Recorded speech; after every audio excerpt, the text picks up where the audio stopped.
안녕하세요, 북리시입니다. 오늘은 가와바타 야스나리의 단편집의 마지막 작품인 호수를 리뷰하겠습니다.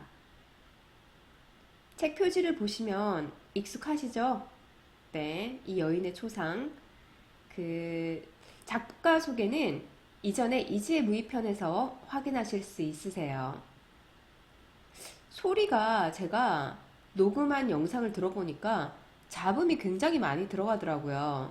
그래서 또 마이크를 샀어요. 마이크를 사서 또 새롭게 녹음을 했는데 마찬가지로 만만치 않게 또 소음이 들어가더라고요. 그래서 이건 내가 어떻게 조절할 수 있는 영역이 아닌 것인가 고민하고 있거든요. 혹시 방법을 아시면 댓글이나 번거로우시겠지만 DM? 이 저기 유튜브가 DM이 되나요? 그렇게 좀 알려주셨으면 좋겠습니다. 간단한 방식으로요. 제가 기계치에 거의 근접하거든요. 그래서 어찌어찌 해가지고 영상을 녹음을 하긴 했는데 그 다음부터는 쉽지 않다. 네, 그러면 일단 작가 소개로 들어갈게요. 아니. 뭐지? 작품 소개로 들어갈게요. 기존의 야스나리의 작품인 이재무이나 천마리 학을 보면 일본의 전통미를 극대화한 심미적이고 서정적인 소설이 많아요. 그런데 호수는 이전의 소설들과는 다소 거리가 있는 마치 퍼즐 맞추기와 같은 심리 소설에 속합니다. 작가는 현실과 과거를 오가며 의식의 흐름에 따라서 과거를 회상합니다.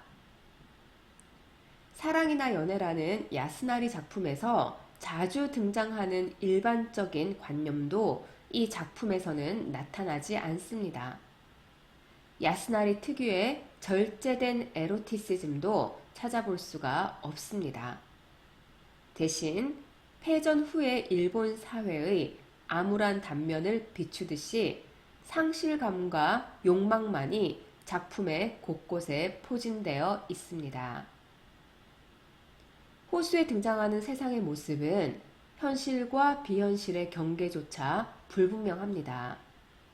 독자들은 작품을 다 읽은 후에야 마치 퍼즐을 짜맞추듯이 스토리를 재정돈할 수 있어요.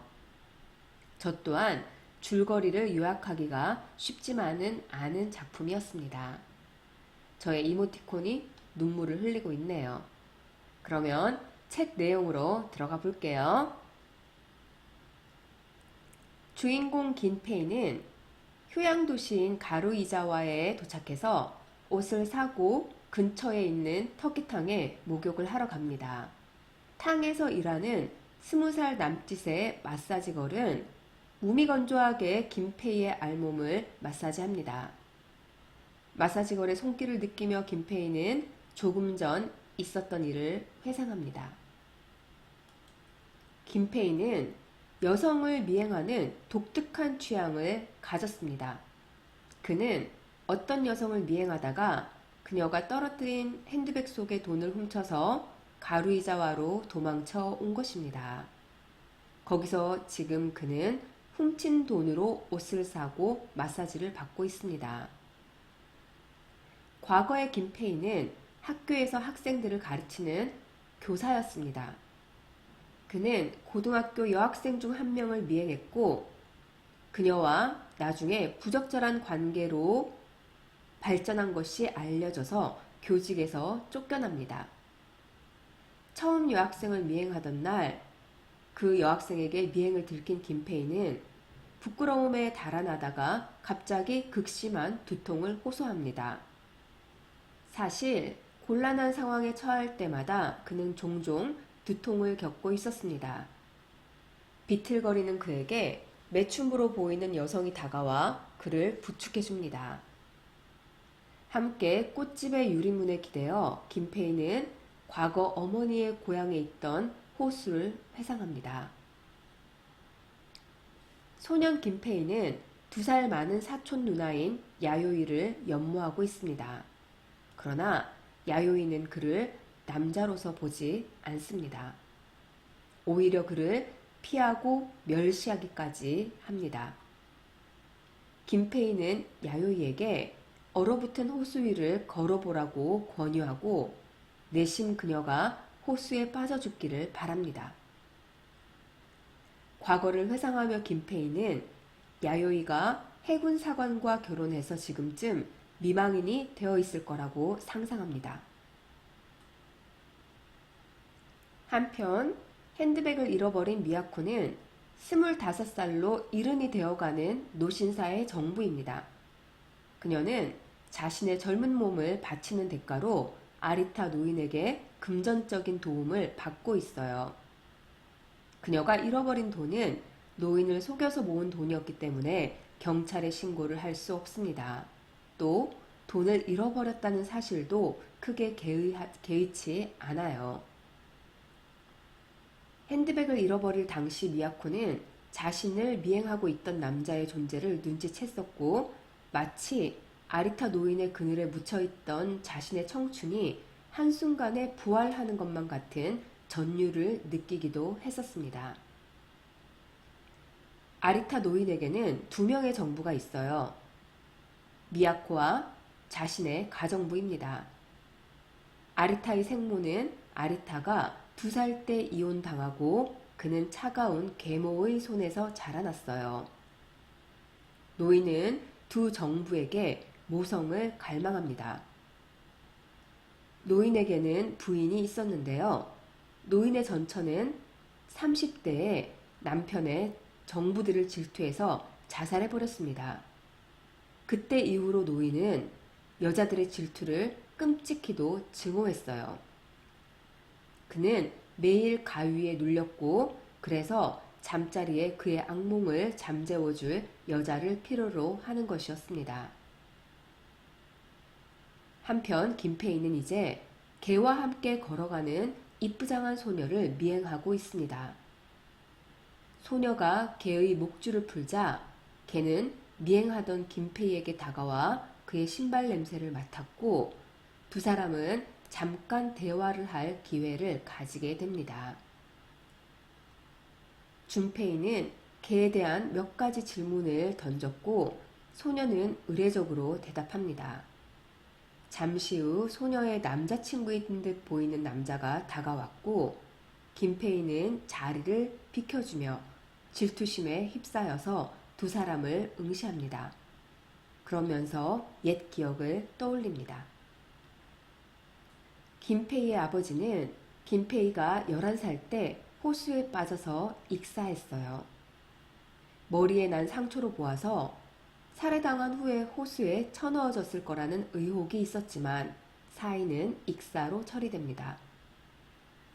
소년 김페이는 사촌 누나 야요이의 손을 잡고 호숫가를 걷는 것을 좋아했었어요.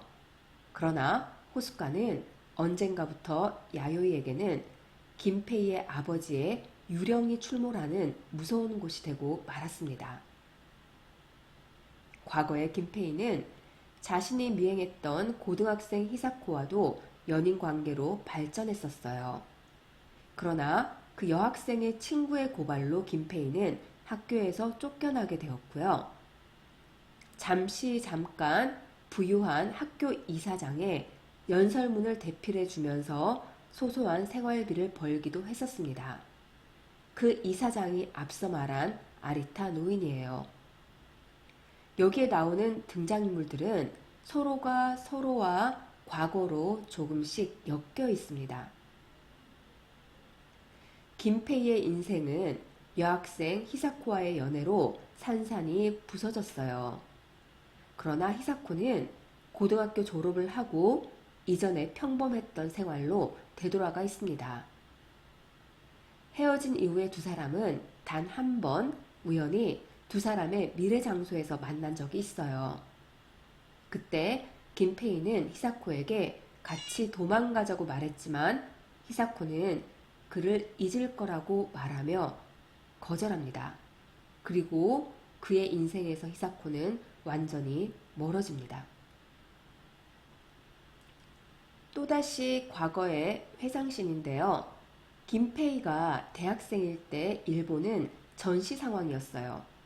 남자들은 강제징용의 대상이었고 김페이 또한 징집을 앞두고 있었습니다.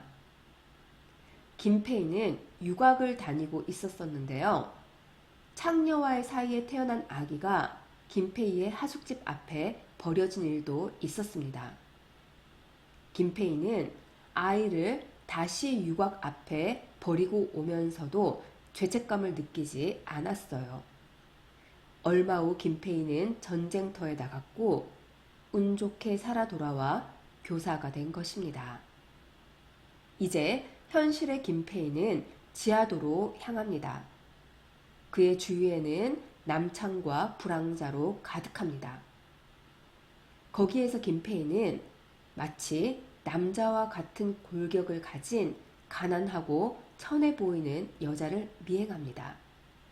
그리고 그는 그녀를 데리고 술집으로 향합니다.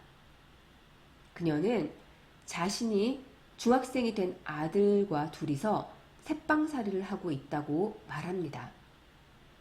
김페이는 술에 취한 그녀를 집으로 데려다 주면서 한심한 자신과 그녀에게 구역질이 날 것만 같다고 느낍니다. 책은 이렇게 끝이 납니다. 그러면 우리는 다음번에 만날게요. 좋은 하루 되세요.